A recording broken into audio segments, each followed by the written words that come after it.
Hi all, നമുക്ക് ഒരുപാട് ഫോഴ്സുകളെ കുറിച്ച് അറിയാം അല്ലേ? സോ അതില് 4 ഫോഴ്സുകൾ നമ്മൾ ഫണ്ടമെന്റൽ ഫോഴ്സ് എന്ന് വിളിക്കും. എന്താണ് 4 പേരെ മാത്രം ഫണ്ടമെന്റൽ വിളിക്കാൻ കാരണം?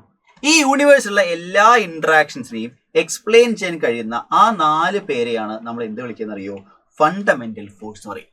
യൂണിവേഴ്സിൽ നടക്കുന്ന എല്ലാ ഇന്ററാക്ഷൻസും നമുക്ക് ഈ ഫോഴ്സ് വെച്ച് എക്സ്പ്ലെയിൻ ചെയ്യാം. അത് ആരൊക്കെയാണ് 4 പേർ? അതിൽ ആദ്യത്തെ ആൾ നിങ്ങൾക്ക് അറിയാം, അതാണ് ഗ്രാവിറ്റേഷണൽ ഫോഴ്സ്. ഗ്രാവിറ്റേഷണൽ ഫോഴ്സ് ആരൊക്കെ തമ്മിലുള്ള ഫോഴ്സ് ആണ് ഗ്രാവിറ്റേഷണൽ ഫോഴ്സ്? മാസ് ഉള്ള 2 ഒബ്ജക്റ്റ് തമ്മിലുള്ള ഫോഴ്സ് ആണ് ഗ്രാവിറ്റേഷണൽ ഫോഴ്സ്. ഈ ഗ്രാവിറ്റേഷണൽ ഫോഴ്സ് കൊണ്ടാണ് എർത്ത് നമ്മളെ അട്രാക്ട് നമുക്ക് ഭൂമിയിൽ നിൽക്കാൻ കഴിയുന്നത്. ഈ ഗ്രാവിറ്റേഷണൽ ഫോഴ്സ് തന്നെയാണ് മൂണും എർത്തും തമ്മിലുള്ളത്, അതുപോലെ തന്നെ സണ്ണും മൂണും തമ്മിലുള്ളത്, സണ്ണും എർത്തും തമ്മിലുള്ളത്. ഈ യൂണിവേഴ്സിലെ മാസ് ഉള്ള എല്ലാ ഒബ്ജക്റ്റ് തമ്മിലുള്ള ഫോഴ്സ് ആണ് ഗ്രാവിറ്റേഷണൽ ഫോഴ്സ്. ഈ ഗ്രാവിറ്റേഷണൽ ഫോഴ്സ് ആണ് നമ്മുടെ 4 ഫണ്ടമെന്റൽ ഫോഴ്സുകളിൽ വെച്ച് ഏറ്റവും വീക്കസ്റ്റ് ഫോഴ്സ്. പക്ഷെ ഇത് തന്നെയാണ് ഏറ്റവും ലാർജസ്റ്റ് റേഞ്ച് ഉള്ള ഫോഴ്സും. ഈ യൂണിവേഴ്സിലെ എത്ര ദൂരെയുള്ള ഒബ്ജക്റ്റ് തമ്മിലാണെങ്കിലും അവിടെ എന്തുണ്ട്? ഗ്രാവിറ്റേഷണൽ ഫോഴ്സ് ഉണ്ട്. അപ്പൊ ഫണ്ടമെന്റൽ ഫോഴ്സിൽ ആദ്യത്തെ ആളാണ് ഗ്രാവിറ്റേഷണൽ ഫോഴ്സ്. രണ്ടാമത്തെ ആളുടെ പേരാണ് ഇലക്ട്രോ മാഗ്നറ്റിക് ഫോഴ്സ്. നമുക്കറിയാം അല്ലെ, ഇലക്ട്രോ മാഗ്നറ്റിക് ഫോഴ്സ്. എന്താണ് ഇലക്ട്രോ മാഗ്നറ്റിക് ഫോഴ്സ് പറഞ്ഞാല്? അത് ബേസിക്കലി ചാർജ്ഡ് പാർട്ടിക്കിൾസ് തമ്മിലുള്ള അട്രാക്ഷൻ ആണ്. അട്രാക്ഷനും റിപ്പൽഷനും ആണ്.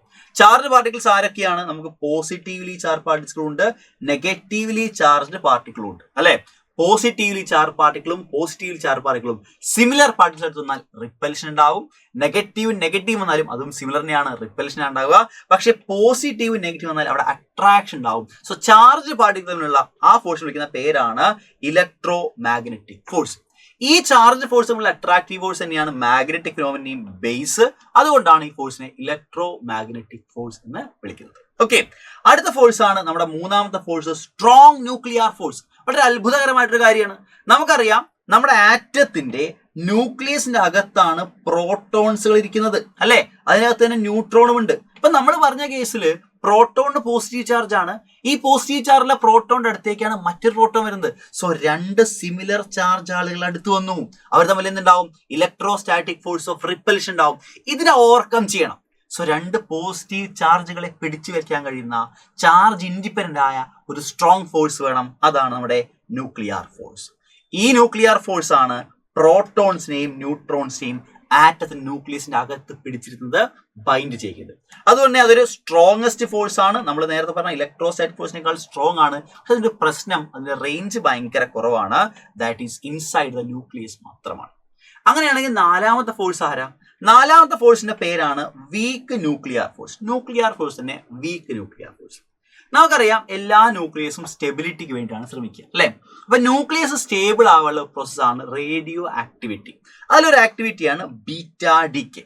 ബീറ്റാ ഡികെ എന്ന് പറഞ്ഞാൽ നമ്മുടെ ന്യൂക്ലിയസ് ഇലക്ട്രോൺസിനെ എമിറ്റ് ചെയ്തിട്ട് സ്റ്റേബിൾ ആകുന്ന പ്രോസസ്സാണ്.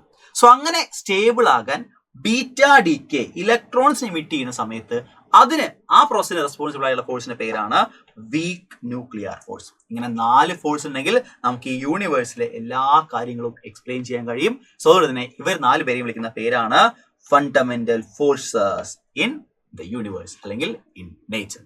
So that's all. ഇതുപോലെ ഇൻട്രസ്റ്റിംഗ് വീഡിയോസുമായിട്ട് നമുക്ക് വീണ്ടും കണ്ടുമുട്ടാം. This is Sabari Srinivas signing of.